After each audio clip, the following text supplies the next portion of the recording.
By the age of 1 to 7, ang hero ng anak ninyo kayo. Pero from 7 to 12, kalimitan ng hero nila teacher nila. At from 12 pataas hanggang teenager sila, ang hero nila, jowa at kaibigan nila. At ngayon, kung pipigilan nyo sila, kung alam nyo lang naman yung barkada nila, yung ginagawa nila is mabuti para sa kanila, suportahan nyo sila. Huwag nyo silang sakalin. Kasi mas lalo silang mas lalo silang aalis sa inyo. Lalong-lalo na pag malayo kayo. Sa mga OFW, tandaan nyo po ito. Mahirap umalis, pero mahirap ding maiwan. Na yung umalis kayo, nasaktan nga kayo. Ano na lang yung anak ninyo. Na habang buhay, habang lumalaki sila, na wala kayo sa tabi nila, lumalaki yung butas dito sa loob-loob nila. Na ngayon, dahil butas yan, yung tipang butas, na minsan iniiyak na lang nilang mag-isa kasi wala silang mapagsabihan. Anong gagawin nila?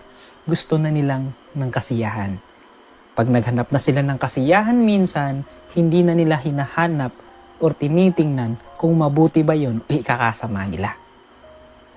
So anong mangyayari? Barkada, bisyo, jowa, kasintahan, lahat-lahat na. So what I'm saying is, kahit malayo kayo, because sa OFW, isa talaga ang communication sa dapat na kahit papano pagtuunan nyo ng pansin. Huwag nyo lang i-impose na magulang kayo. Huwag nyo lang i-impose na nanay kayo. Tandaan nyo wala kayo sa tabi nila. At higit sa lahat, kahit sino, bakit ba hindi nag-work ang LDR?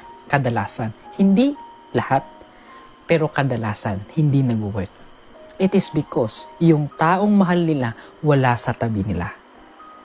Kung i-relate nyo yan sa ibiglang OFW, parang ganun din yung sa inyo. Na hindi kayo nagkakaintindihan kasi minsan yung isa gusto niya lang ang maintindihan. Yung isa ayaw niyang pakinggan. Pero hindi po ganun yung pagmamahal. Relationship works if two person decide na makinig at magsalita. Hindi pwedeng ikaw lang yung pakikinggan. Alam ko nasaktan kayo. Alam ko kayo yung nagtatrabaho. Pero sana wag niyong kalimutan na saktan din yung anak ninyo sa pag-alis ninyo.